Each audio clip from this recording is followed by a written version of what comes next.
뉴스 정면 승부. 신율의 뉴스 정면 승부 2부 시작할 텐데요. 긴급 인터뷰로 문을 열어보겠습니다.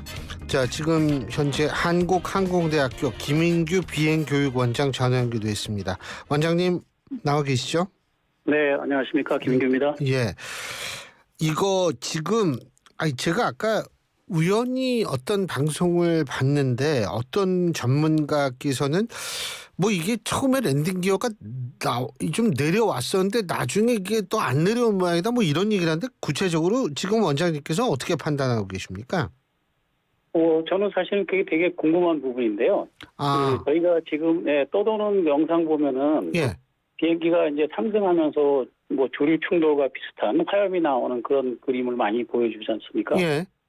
예, 근데 이제 그게 사실은 어떻게 보면 복행하는 순간의 그림일 건데 그러면은 그 복행하기 전에 예. 활도에 착륙을 하기 위해서 접근하는 과정에서는 아마 고도상으로 보면 분명히 랜딩 기어를 한번 내렸을 것 같은데 예. 그럼 복행하면서 랜딩 기어를 다시 올린 건지 아니면 처음부터 안 내려와서 복행을 하게 된 건지 이 부분이 사실 좀 궁금하거든요. 근데 그 전 단계 어떤 영상은 지금 나오는 게 없어서 그 부분이 좀 궁금하기도 하고요. 근데 사실은 이제 그 비행 그 기록 장치에 대한 분석이 이제 시작됐기 때문에 예. 그 부분은 거기서 나오지 않을까 싶습니다. 근데 그 부분이 중요한 이유가 뭐죠? 그 랜딩 기어가 예를 들면 이게 처음에는 랜딩 기어가 나왔다가 그 다시 고도 올렸을 때 다시 집어넣었다가 나중에 안 난 그 랜딩 기어가 나오지 않은 경우와 처음부터 안 나온 경우하고 이게 어떤 경우가 다를까요? 어떤 차이가 있고 뭐가 중요할까요? 처음부터 안 나왔다면 처음부터 랜딩 기어의 어떤 그 이 시스템에 결함이 있는 걸 바로 인식을 하고 있는 거고요. 네, 그런 상태에서 그건 조류 충돌이니까 버드 스트라이크하고는 무관하다 이 말씀이시죠? 예, 별개로.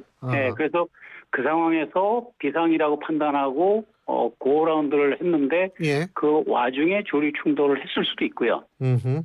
아니면은 정상적으로 기어가 다 나왔는데 다른 사유로 고라운드를 했는데 그 랜딩 기어를 업하고 다시 올리고 그 상태에서 조류 충돌을 했을 수도 있고. 그래서 그 조류 충돌 때문에 이 랜딩 기어가 다시 안 나왔다. 그죠? 근데 사실은 조류 충돌만으로는 랜딩 기어가 안 나올 이유는 없습니다. 왜냐면은 그 예를 들어서 조류 충돌로 인해서 엔진이 뭐 그 우측 엔진이 하나가 나갔다 할지라도 반대편 엔진이 살아 있고요. 예. 또 설사 두 개 엔진이 다 죽었다 할지라도 사실은 최후의 수단으로 매뉴얼로 이 랜딩 기어를 내릴 수 있는 수단이 있습니다. 수동으로. 네, 예. 네. 근데 뭐 시간이 없었을 수도 있다 뭐 이런 얘기가 나오는데. 네, 그거는 이제 조종사가 복행을 해서 바로 돌아서 내렸기 때문에 그렇게 추정을 하는 거죠. 예. 근데 어쨌든 버드 이 스트라이크 그러니까 조류 충돌이 일어났을 가능성은 높다고 보십니까, 원장님께서는? 지금 나오는 어떤 화면상의 그 그림이나 아니면 뭐 카톡 보낸 거라든가 승객이 목격하고 그다음에 관제탑에서 통화한 내역이나 이런 거를 봤을 때는 조류 충돌의 가능성이 좀 높다 이렇게 판단할 수는 있을 것 같습니다. 근데 이 조류가 이렇게 무안공항에 유난히 조류가 많은 건가요? 아니면 원래 대한민국 모든 공항에 이렇게 조류가 많은 건가요? 사실 모든 공항 자체가 바닷가의 면에 있기 때문에 조류 활동이 굉장히 빈번한 지역에 그 공항이 설치되어 있는 건 맞습니다. 그런데 그 중에서도 오늘 아침에도 제가 다른 데서 나오는 데이터를 보니까 무안공항이 상대적으로 조류 충돌의 그 율이 굉장히 높은 걸로 제일 높은 걸로 나오긴 하더라고요. 아니 근데 그러면 전 세계적 그 다른 나라에서도 공항이 바다와 인접한 공항이 좀 있잖아요. 그죠? 굉장히 많습니다. 굉장히 많죠. 그런 나라도 전부 버드 스트라이크의 가능성이 있으면서 이착륙을 하는 거겠네요. 네, 그렇습니다. 그런 거는 뭐 감수할 수밖에 없는 위험입니다. 그런데 이제 확률적으로는 실제로 이 조금 그 무안공항 쪽에서 조류 새떼들이 출현할 가능성이 다른 공항보다 좀 높은 것 같다 이런 말씀이신 것 같네요. 그죠? 예, 실제로 데이터도 그렇게 나왔고요. 예. 그다음에 지금 무안공항을 둘러싸고 있는 그 주변 지역이 예. 철새 도래지라든가 예. 그 교류가 굉장히 활발하게 활동하고 있는 지역으로 예. 나타나고 있기 때문에 교류 충돌의 가능성은 항상 있다고 보겠습니다. 알겠습니다. 그리고 또 한 가지는 뭐냐면 이게 지금 아까 그 한쪽 엔진이 고장이 나더라도 다른 쪽 엔진에서 랜딩 기어가 나올 수 있고 두 쪽 엔진이 다 고장 나도 수동으로 랜딩 기어를 내릴 수 있다라고 말씀하셨는데 또 하나는 뭐냐면 한쪽 엔진이 고장 나도 여객기는 엔진 하나만으로도 이 좀 당분간 이 뭐죠? 이 운행 날아갈 수가 있다 그러더라고요. 내릴 수도 네. 있고 착륙할 수도 있고.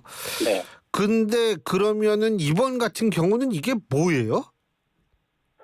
글쎄, 저희도 처음에는 그 그림에 나오는 우측 엔진에서 뭐 뒤로 그 화염 같이 연기가 확 나오는 걸 보고 우측 엔진 하나만 조류 충돌로 인해서 엔진이 그 아웃됐다고 판단을 했는데 지금 나오는 어떤 정황이라든가 이거 봤을 때는 좌측 엔진도 정상이 아니지 않겠는가 그런 생각도 드는 거죠.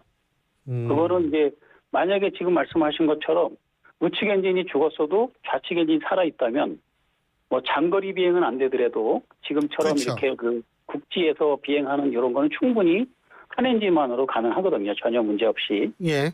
네, 그런데도 지금 조종사가 복행을 해서 바로 돌아서 내려야만 되는 이 상황이 엔진이 두 개가 다 죽었다든가 해서 에너지를 충분히 얻지 못해서 그런 경우가 아니라면은 정상적인 상황에서는 이게 이해가 안 되는 상황인 거죠. 제가 한 가지만 원장님께 더 여쭤보고 싶은 게 뭐 일본 언론에서는 그 랜딩 기어가 나오면 브레이크를 잡는다 그러는데 제가 생각할 때 그 브레이크도 물론 중요하지만 엔진 역추진 그거 할 수 있는 거 아니에요? 그 사실은 이제 주 제동 장치는 이제 브레이크가 맞고요. 예.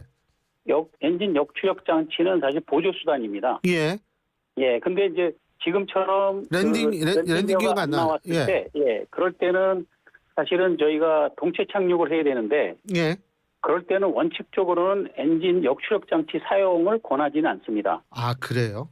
네, 왜냐하면은 지금 뭐 만약에 엔진이 정상이라면 모르겠지만 한쪽이 되고 한쪽이 안 될 수도 있고요. 예. 그렇다면 엔진 역추력 장치를 썼을 때 한쪽은 되고 한쪽이 안 되면 항공기 기수가 한쪽으로 막 쏠릴 수가 있겠죠. 그런 위험이 있기 때문에 아주 크리티컬한 상황이 아니면 사용하지 말라고 하는 게 원칙입니다. 그리고 뭐 지금 어쨌든 블랙박스가 수거를 했는데 좀 손상이 된 모양이더라고요. 네, 뭐 외형적인 손상이라고 하더라고요. 그러면은 그거 우리나라에서도 해독할 수 있는 거 아니에요? 일단은 기본적으로 저희가 그 해당 그 블랙박스 분석 부서에 이제 그 도착을 했고, 그게 이제 단순하게 외형적인 손상인지 안에 있는 그 이 저장된 데이터까지 손상이 됐는지는 이제 이렇게 운영을 해봐야지, 작동을 해봐야지 알 거고요. 만약에 이제 국내에서 그런 부분들이 뭐 이렇게 경험이라든가 기술이 조금 미흡해서 필요하다면은 미국에다가 그걸 보내서 분석을 의뢰할 수도 있습니다. 예. 그리고 또 한 가지는 뭐 일각에서 무한공항 활주로가 짧아서 그렇다면 그런 얘기를 하는데 제가 알기로는 일단은 사고 항공기가 이 활주로 끝에 이렇게 착륙을 해가지고 이게 쭉 간 게 아니라 중간 정도서부터 이게 착륙을 해가지고 끝까지 간 것 같더라고요. 네, 그렇게 보입니다. 그러니까 중요한 거는 뭐냐면 이게 활주로의 길고 짧고는 그렇게 문제가 될 수 없는 상황이 아닌가 이런 생각이 드는데 원장님은 어떻게 보세요?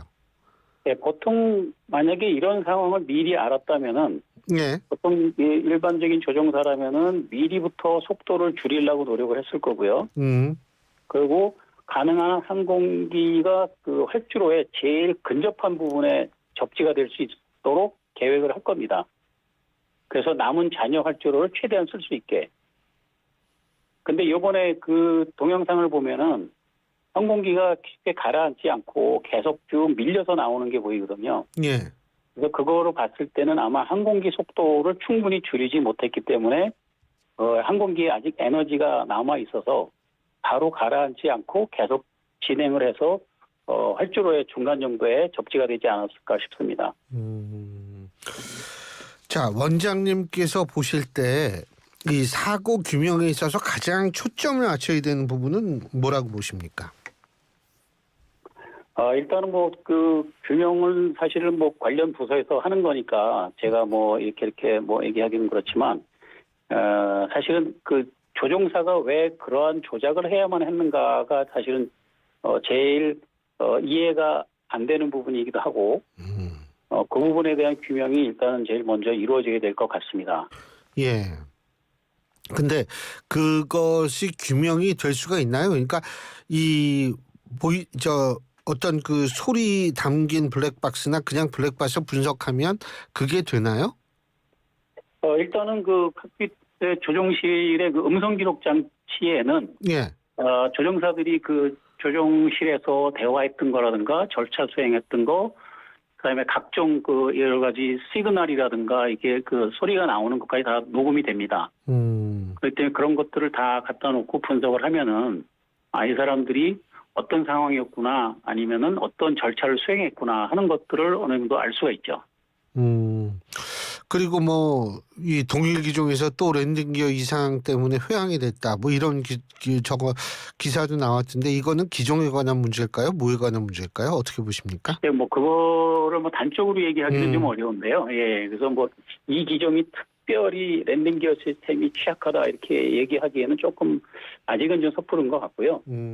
예, 어떤 사고의 연속성에 따라서 이렇게 어떻게 보면 체인처럼 지금 발생하고 있는 건데, 어떻게 보면 이 항공사 입장이나 이런 데서는 아니면 관계기관에서는 이런 시점에서 빨리 이런 것들을 정지를 시켜서 더 이상 이런 것들이 이어지지 않도록 막아야 될 필요성이 있을 것 같습니다. 예, 잘 알겠습니다. 오늘 말씀 여기까지 듣겠습니다. 고맙습니다. 네.